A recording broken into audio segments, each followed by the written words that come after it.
قوم لوط نے ایسے برائی کو ایجاد کیا جو ان سے پہلے دنیا میں کسی قوم نے نہ کیا تھا، ایسی بدکاری جس کی مثال تاریخ میں کہیں نہیں ملتی۔ اس قوم نے ایسا کیا کام کیا تھا اور ان کا کیا انجام ہوا؟ حضرت لوط علیہ السلام اللہ کے ایک برگزیدہ نبی تھے۔ آپ کے والد کا نام ہاران تھا۔ آپ کی پیدائش عراق کے قدیم شہر ہر میں ہوئی تھی۔ اس شہر میں ابراہیم علیہ السلام کا مسکن تھا۔ دراصل لوط علیہ السلام کے والد ہاران حضرت ابراہیم علیہ السلام کے سگے بھائی تھے، یعنی حضرت لوط علیہ السلام حضرت ابراہیم کے بھتیجے تھے۔ چونکہ حضرت لوط علیہ السلام کے والد ان کے بچپن میں ہی انتقال کر چکے تھے، لہٰذا حضرت لوط کو حضرت ابراہیم نے بیٹا بنا کر پالا تھا۔ آپ حضرت ابراہیم پر سب سے پہلے ایمان لانے والوں میں شامل تھے۔ آپ حضرت ابراہیم کے زمانے میں اہل سدوم کی رہنمائی کے لیے نبوت کے منصب پر فائز ہوئے۔ حضرت لوط کے بہت سارے معجزات ہیں۔ آپ جس وقت بارش کے لیے دعا کرتے تھے تو آسمان بادلوں سے بھر جاتا تھا اور خوب بارش ہوتی تھی۔ حضرت لوط جس پتھر پر سر رکھ کر سوتے، اس پتھر پر آپ کا سر مبارک کا نشان بن جاتا تھا۔ سدوم وہ علاقہ تھا جہاں لوط علیہ السلام محبوس فرمائے گئے۔ سدوم کے آس پاس 5 نہایت ہی خوبصورت شہر آباد تھے، جن میں سے ہر ایک کی آبادی 1,00,000 نفوس سے زیادہ ہی تھی۔ یہ علاقے نہایت ہی سرسبز و شاداب اور قدرت کی فیاضی کا حسین شیکار تھا۔ یہاں باغات کی کثرت تھی، لہلہاتی کھیتیاں یہاں کی ضروریات سے کہیں زیادہ تھی۔ اردن، شام اور اسرائیل کے درمیان بسا ہوا یہ علاقہ نہایت ہی زرخیز تھا۔ وہاں طرح طرح کے اناج، پھل، میوے بکثرت پیدا ہوتے تھے، اور یہی وجہ تھی کہ آس پاس کے بستیوں کے لوگ بھی اپنی معاشی اور غذائی ضروریات کے لیے ان بستیوں کے طرف آتے تھے۔ مگر یہ بات اہل سدوم کے لوگوں کو بالکل بھی پسند نہ تھی۔ ان کے خیال میں ان کی بستیوں میں پیدا ہونے والے پھلوں، اناجوں اور سبزیوں پر صرف ان کا ہی حق تھا۔ وہ نہیں چاہتے تھے کہ دوسری بستیوں کے لوگ ان کے علاقے میں آئے۔ ایک دن سدوم کے لوگ اس بات پر غور و فکر کر رہے تھے کہ باہر سے آنے والے لوگوں کو یہاں آنے سے آخر کیسے روکا جائے، کہ ابلیس ایک بزرگ کے شکل میں ان کے محفل میں آیا اور کہا کہ اگر تم ان سے پیچھا چھڑوانا چاہتے ہو تو میرے کہنے پر عمل کرو۔ اس اجنبی بزرگ کی بات لوگوں نے توجہ سے سنی۔ ابلیس نے کہا، میں کل بتاؤں گا۔ دوسرے دن ابلیس ایک خوبصورت جوان لڑکے کی بحث میں آیا اور انہیں اپنی عورتوں کے بجائے مردوں کے ساتھ فعل بد کرنا سکھایا۔ ابلیس نے کہا کہ اگر تم ان بستیوں کے لوگوں سے نجات چاہتے ہو جو تمہاری بستی میں آ جاتے ہیں، تو ایسا کرو کہ جب بھی کوئی شخص تمہارے علاقے میں آئے تو تم لوگ زبردستی اس کے ساتھ اپنی خواہش پوری کرو۔ اس طرح یہ لوگ اس بستی میں آنا چھوڑ دیں گے۔ اپنی نفسانی خواہشات کے لیے مردوں سے بدفعلی اس قوم کا دستور بن گیا تھا۔ یہاں بے حیائی عام ہو گئی تھی۔ حکمران سردار ہر طبقے میں گھر گھر یہ عمل پھیل گئی تھی۔ بڑی محفل میں یہ لوگ اس فحاشی کے کام کو کر کے خوش ہوتے تھے۔ کوئی بھی محفل اس کام کے بغیر ادھوری سمجھی جاتی تھی۔ خاص کر مسافروں میں سے کوئی خوبصورت لڑکا ہوتا تو یہ لوگ اسے اپنا شکار بنا لیتے۔ تالمود میں لکھا ہے کہ اہل سدوم اپنی روزمرہ کی زندگی میں سخت ظالم، دھوکے باز اور بدمعاملہ تھے۔ کوئی مسافر ان کے علاقے سے بخیریت نہ گزر سکتا تھا۔ کوئی غریب ان کی بستیوں سے روٹی کا ایک ٹکڑا نہ پا سکتا تھا۔ بارہا ایسا ہوتا تھا کہ باہر کا آدمی ان کے علاقے میں پہنچ کر فاقوں سے مر جاتا اور یہ اس کے کپڑے اتار کر اس کی لاش کو برہنہ دفن کر دیتے تھے۔ اپنی وادی کو انہوں نے ایک باغ بنا رکھا تھا جس کا سلسلہ میلوں تک پھیلا ہوا تھا۔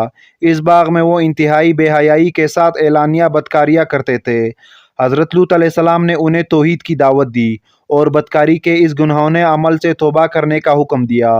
حضرت لوط نے کہا، تم بے حیائی کیوں کرتے ہو؟ کیا تم عورتوں کو چھوڑ کر لذت حاصل کرنے کے لیے مرد کی طرف مائل ہوتے ہو؟ حقیقت یہ ہے کہ تم احمق لوگ ہو۔ حضرت لوط اہل سدوم کو دن رات واعظ و نصیحت کیا کرتے، لیکن ان پر اس کا کوئی اثر نہیں ہوا، بلکہ وہ بہت فخریہ انداز میں یہ کام کرتے تھے۔ انہیں حضرت لوط کا سمجھانا بھی برا لگتا تھا، لہٰذا انہوں نے صاف کہہ دیا کہ اگر تم ہمیں اسی طرح برا کہتے رہے اور ہماری کاموں میں مداخلت کرتے رہے تو ہم تمہیں اس شہر سے نکال دیں گے۔ حضرت لوط نے نصیحت و تبلیغ کا سلسلہ جاری رکھا، لہٰذا ایک دن اہل سدوم نے خود ہی عذاب الہی کا مطالبہ کر دیا۔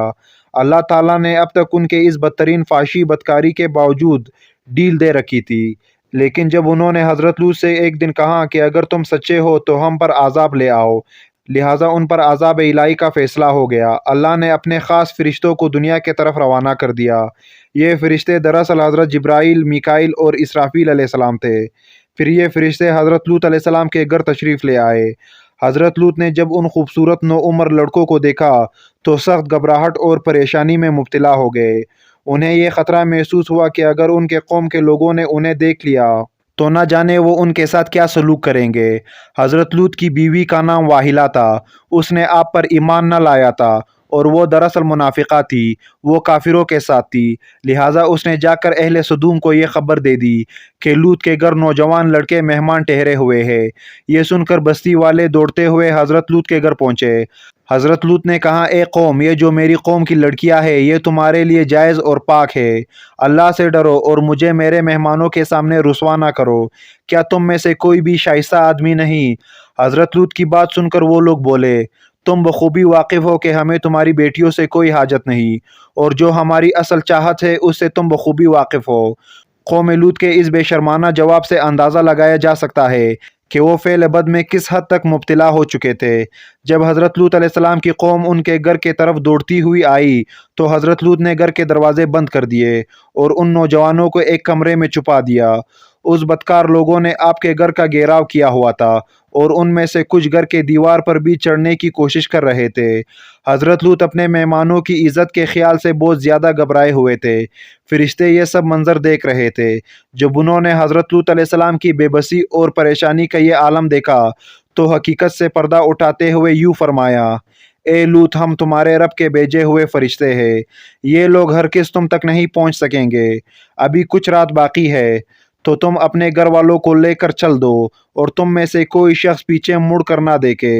اہل سدوم حضرت لوط کے گھر کا دروازہ توڑنے پر بضد تھے، لہٰذا حضرت جبرائیل علیہ السلام نے گھر سے باہر نکل کر اپنی پر کا ایک کونا انہیں مارا، جس سے ان سب کی آنکھوں کے ڈیلے باہر نکل آئے اور بصارت ظاہر ہو گئی۔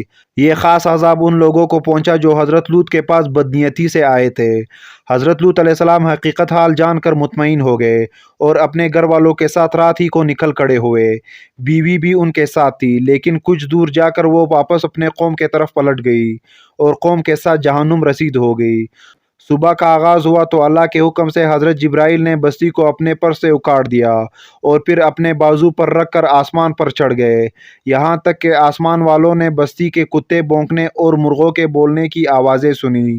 پھر اس بستی کو زمین پر دے مارا، جس کے بعد ان پر پتھروں کی بارش ہوئی۔ ہر پتھر پر مرنے والوں کا نام لکھا ہوا تھا۔ جب یہ پتھر ان کو لگتے تو سر پاش پاش ہو جاتے۔ صبح سویرے شروع ہونے والا یہ عذاب اشراق تک پوری بستی کو نیست و نابود کر چکا تھا۔ قوم لوط کی ان خوبصورت بستیوں کو اللہ نے ایک انتہائی بدبودار اور سیاہ جھیل میں تبدیل کر دیا، جس کے پانی سے رہتی دنیا تک کوئی فائدہ نہیں اٹھایا جا سکتا۔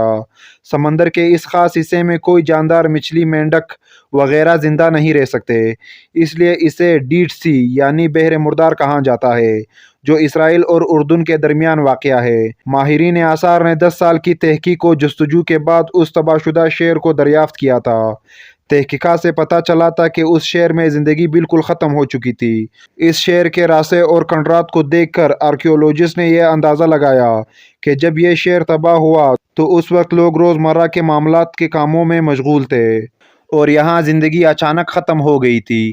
اہل سدوم جنہیں پتھر بنا لیا گیا تھا، ان کے بت ابھی تک بحر مردار کے پاس موجود ہے، جو تا قیامت لوگوں کے لیے ایک عبرت ہے۔ آج یورپی ممالک میں انسانی آزادی کے نام پر اس بدکاری کی اجازت دے دی جاتی ہے اور اس فحش عمل کو فخر سمجھا جاتا ہے، مگر حقیقت یہ ہے کہ ہم جنس پرستی بالکل فطرت کے خلاف ہے، جس سے انسانی معاشرہ تباہ و برباد ہو جاتا ہے۔ روایتوں کے مطابق ایک مرتبہ حضرت سلیمان علیہ السلام نے شیطان سے پوچھا کہ اللہ کے نزدیک سب سے بدترین عمل کیا ہے؟ ابلیس بولا، جب مرد مرد سے بدفعلی کرے اور عورت عورت سے خواہش پوری کرے۔ حضرت ابن عباس سے روایت ہے کہ رسول اللہ صلی اللہ علیہ وآلہ وسلم نے فرمایا کہ اس شخص پر اللہ پاک کی لعنت ہو جو قوم لوط والا عمل کرے۔